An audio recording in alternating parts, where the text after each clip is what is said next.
Франшиза супермаркету «Спар» – це міжнародний бренд, ефективна бізнес-модель, навчання та підтримка. В промисловому районі Оренбурга з крана почала текти каламутна вода. Як повідомили в тамтешній мерії, на це повпливала, не повірите, та саме оця ситуація, яку ви бачите зараз на своїх екранах, на своєму відео, паводок у них, паводок і прориви дамб у них, на це воно повпливало. А ще їхня невміння щось робити, а зношеність усіх систем, як там Пісков казав, воно ж ветхоє, снашується, все снашується. От це позношувалося, нічого не витримує, і просто природа їх карає за те, що вони терористи. Каламутна вода в промисловому районі Оренбурга – то локальна проблема, каже місцева влада. Нічого не трапилось. Просто не пийте, не дивіться. Або просто закрийте очі, заплющте ніс і, в принципі... А так, промисловий район такий немаленький, як ми бачимо, да?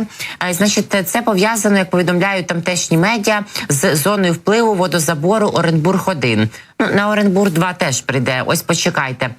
Каламутність води спостерігається в районі на кількох вулицях, тих, які ми вам демонстрували і показували. Мешканців цього промислового району просять не використовувати воду з-під крану для того, аби готувати, для того, аби пити. Для цього в районі організовано підвіз води, або можна вийти, скоро буде, як і туди добереться вода по коліна, і зачерпнути на вулиці, і, власне кажучи, і використовувати. Обстановка також неспокійна в Орську, в самому Оренбурзі. В Орську, зокрема, станом на сьогоднішній ранок затоплено 10 тисяч 168 житлових будинків та понад 18 тисяч присадибних ділянок.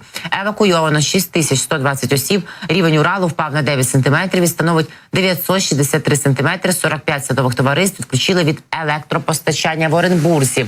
Ситуація критична, на межі катастрофічної. За добу вода прибула на 16 сантиметрів, її рівень зріс до 872 сантиметрів. В Ілеку 890 сантиметрів додалося, плюс 24 сантиметри води згори.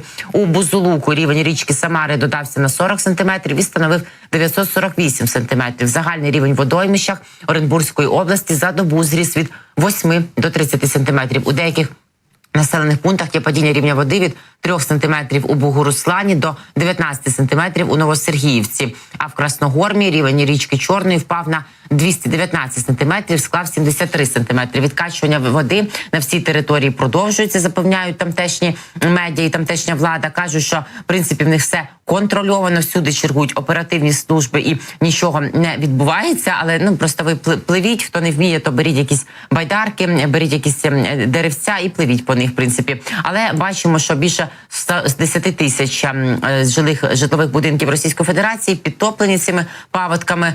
Російські інформагентства повідомляють, що найскладнішою залишається саме ситуація в Оренбурзькій області. Нагадаю, там 5 квітня прорвало дамбу на річці Урал. На ранок понеділка підтоплені в регіоні близько 3900 домів, а близько 6100 людей евакуйовано в безпечну буцімто зону. Там запроваджено режим надзвичайної ситуації федерального рівня, такий великий масштабний.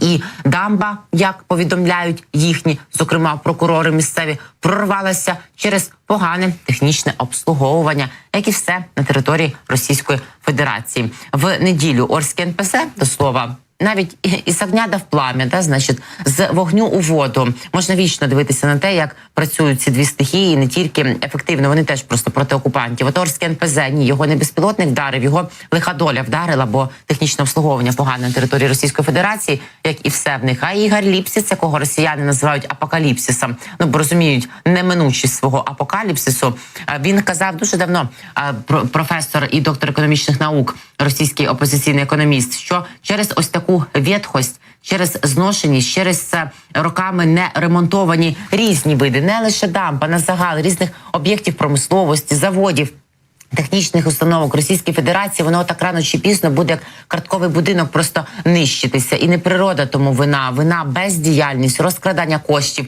І той факт, що кожен 5-й рубль з бюджету Російської Федерації витрачається цього року на вбивство українців, на продовження кривавої, розв'язаної Путіним війни. Тому вони тонуть, тому вони горять. Орське НПЗ зупинив свою роботу через те, що його підтопило.